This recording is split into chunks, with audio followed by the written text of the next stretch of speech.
皆さんこんにちは、ディンです。はい、今日はですね、僕が日本からドバイに持ってきたカメラ機材をね、全部紹介していきたいと思います。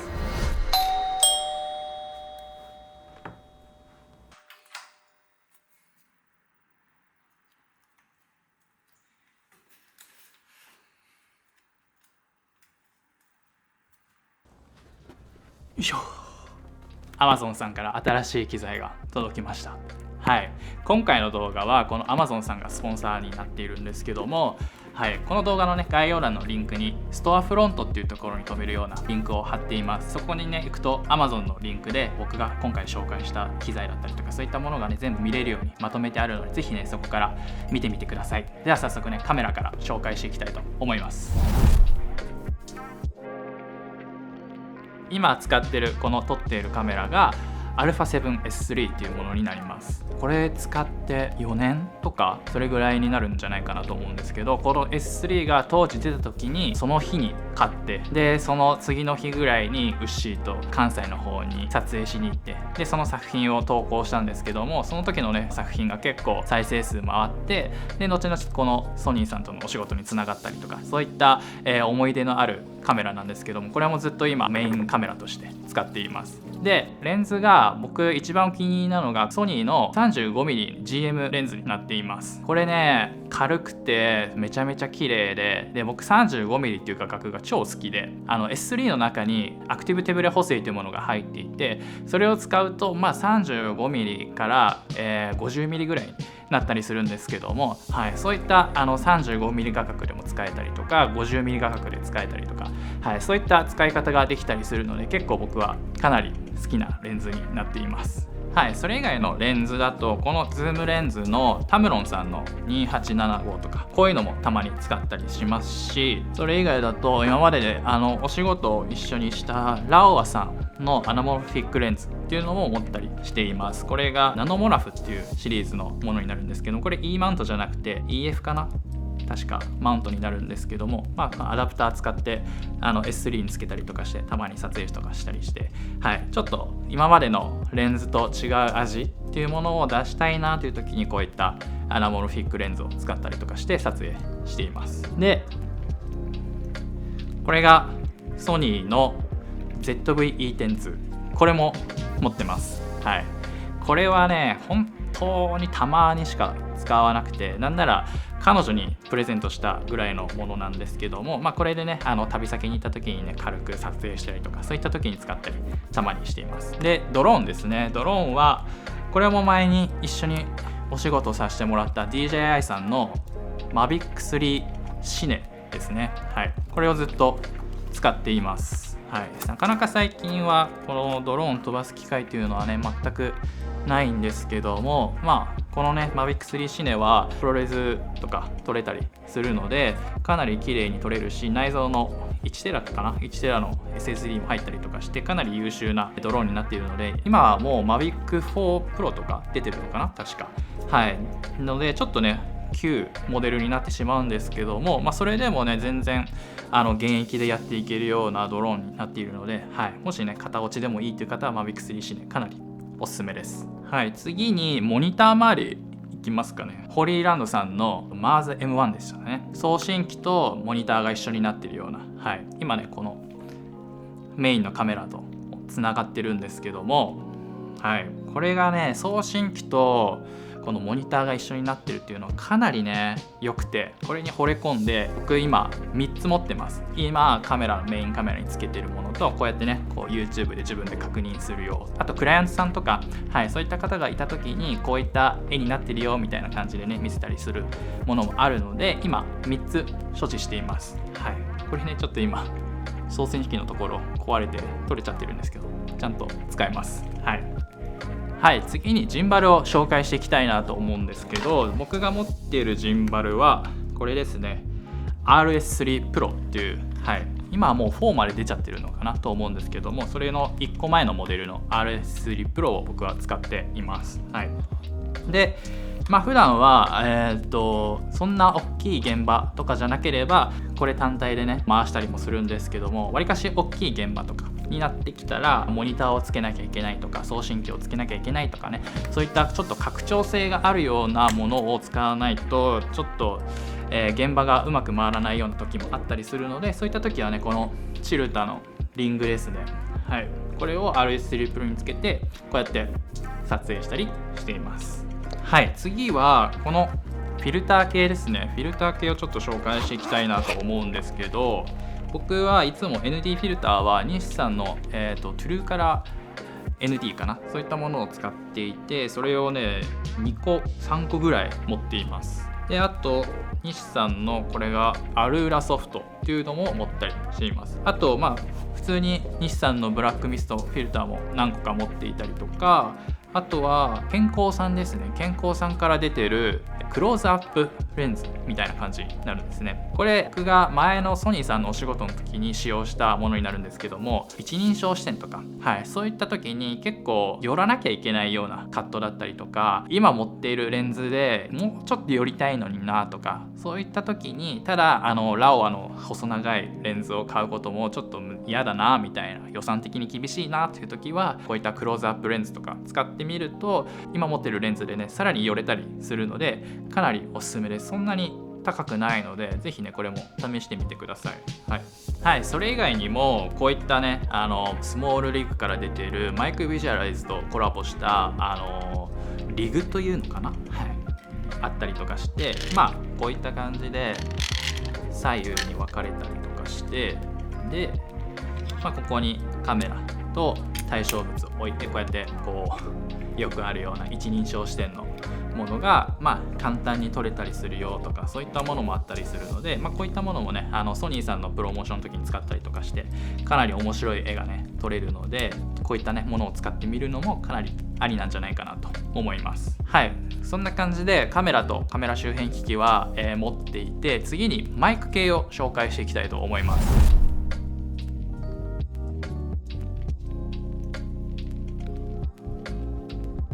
僕が持ってるマイクはこのショットガンマイクがソニーさんの ECM-B10 かなっていうものを使っています。これね S3 とかソニー系のカメラにホットシューのところにつけて使えるという、そういったショットガンマイクになっています。で今これを収録しているカメラはショットガンマイクもう1個持っていて、見えるかな、ゼンハイザーさんの MKE600 っていうマイクを使って僕はいつも YouTube を収録しています。このねゼンハイザーさんのこのショットガンマイクねかなり綺麗な、音が収録できます。結構予算の少ないような映画だったりとかそういったところでも使われたりするようなマイクで、結構ね周りのクリエイターさんでも持ってる方多いので、ぜひねこのゼンハイザーさんの MK600 使ってみてください。かなり綺麗に収録できます。次にピンマイクに移っていきたいんですけど、僕が持っているピンマイクは全部で2つ持っています。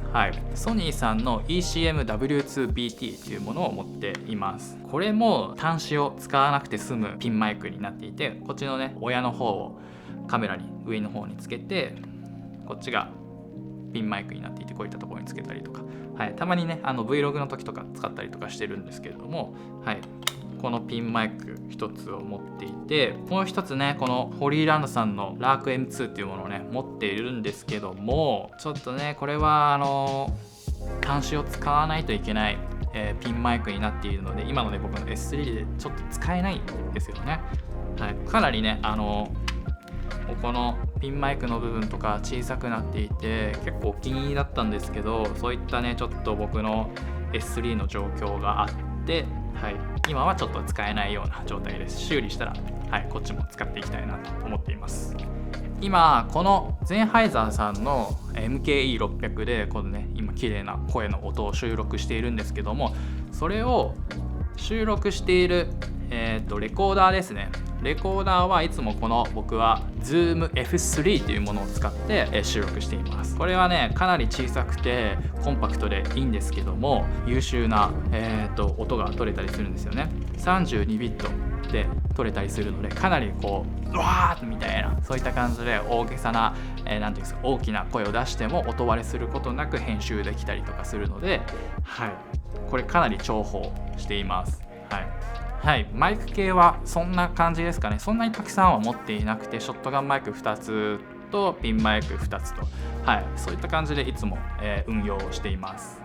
はい、じゃあ次にね、ライティング系を紹介していきたいと思います。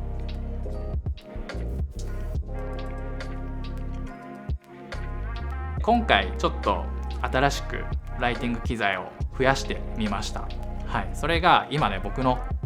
後ろにこう、なんていうんですか、窓の太陽光が反射しているような、そういった演出が後ろになされてるなと思うんですけども、これが本物の太陽光ではなくて、ちょっと撮りますね。はい、これが後ろの光の正体はこのスモールリグさんの RF10C っていうものになっています。はい、ちょっとね怪獣レントみたいな、はい、そういった形をしているんですけども、これでここにこういったフィルターが何枚かあるんですね。ちょっとここだと分かるかな。はい、こういった光の演出っていうものをねできたりするので、ちょっとねこれなしだと僕の部屋ね物足りないんですよね。はい、なのでこういったものを使ったりするとちょっとねさらにスタジオ感が出てくれたりとかして、はい、インタビュー撮影とかそういった時に、ね、後ろにちょっと物足りないなみたいな、そういった時にこういったものを足してみたりするとかなりねおしゃれなライティング演出ができたりするので、これかなりおすすめです。はい、今回この Amazon で買ったのはこのスモールリグさんの RF10C っていうものになっています。はい、で今この撮影で使っているライトはあともう2つあって、トップから照らしているライトが1つあります。はい、それが今使っているのがアマランさんの F22C っていうものを使っています。これねかなり優秀で、これドバイに来てから購入したんですけども、1枚のなんていうんですか、紙じゃないですけど、そういったペラペラ状のものになっていて、それにLED のねライトがついていて、かなり軽かったりするので、こういったねトップの上から照らしたりとかそういった時に使えたりするので、はい、そういった時用にこのアマランさんの F22C というものを使ったりしています。はい、もう一つねこっちから照らしているライトもあって、いわゆる、キーライトっていうものになるんですけども、それはスモールリグさんの RC120B っていうものを使って今こっちから照らしています。でそれに、今ソフトブックスをつけているんですけども、それのねリンクもストアフロントに貼ってあるので、ぜひ一緒に購入してみてください。はい、で他にも何個かねライトは持っていて、結構僕スモールリグさんの商品結構好きだったりとかしてたくさん買っているんですけども、かなり小さいこういったもうこれだけで収まっちゃうようなライトも持ってたりとかして、これね電源なくてもこいつが、バッテリーを積んでいるので、こいつを充電しとけば電源のないところでもライトを使えたりするんですね。野外のインタビュー撮影だったりとか、はい、そういった時にかなり役立つ代物だと思います。それ以外にも、はい、ゴドックさんのライトも持っていて、こういったこれも小さいライトになるんですけども、色温度が確かね、白からオレンジそれぐらいしか変えれることができないんですけども、けどわりかし光量もあったりするので、はい、なんか本当にサブライティングみたいな、そういった、立ち位置でこれは今使用しています。ライティング系は、こんな感じになります。はい、よいしょ。はい、でラストですね。よいしょ。最後カメラバッグ系を紹介して終わりたいなと思います。はい、僕が持ってるカメラバッグは1つしかなくて、ちょっとね日本にいた時はもう 1,2 個持ってたんですけど、ちょっとねもういらないかなと思ってドバイの移住のタイミングで売ってきちゃったんですけど、はい、今持っているカメラバッグがこれですね。 PGY-TECH さんの、カメラバッグを使っています。かなり大容量な、はい、形になっていて、これ僕が持っているのが35リットルの多分一番でかいサイズのやつだったと思うんですけども、はい、こういった感じでカメラボディレンズとかかなり入ってましたのでね、バッテリーだったりとか、あと、ドローンだったりとか、はい、そういったものも入れたりとかするので、かなりたくさんの機材が入るんじゃないかなと思います。はい、でこっちにはね、背の部分にはiPad だったりとかパソコンだったりとか、そういったものを、入れれるようなところになっています。はい、でよいしょ、ラストですね。ラストが、はい、カメラマンだったらみんなが欲しがるペリカンケースです。はい、2年3年ぐらい使ってるのかな。はい、でこのペリカンのケースの名前がペリカンケースの1514かな。はい、で中がスポンジではなくて、スポンジなんだけど、自分で着る用のスポンジではなくて、もうあらかじめパーテーションされているような、はい、そういったものを買いました。ちょっと中見えるかな。はい、今ね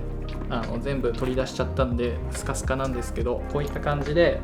もともとパーテーションされているような、はい、でこれがクッションになってカメラを守ってくれるみたいな、こういった、ディバイダー付きのものを最初買いました。はい、でここ蓋のところですね。蓋のところが本当だったらここもスポンジで埋まっているんですけども、ここをね取り外してさらに拡張性を持たせるような、こういったアクセサリーをねたくさん入れれるような、そういったねディバイダーっていうものもあったりするので、それもねちょっと一緒につけてみるとカメラのアクセサリーだったりとか、そういったものをねたくさん、収納することができるので、これかなりおすすめです。海外の撮影だったりとか、そういった時って結構ね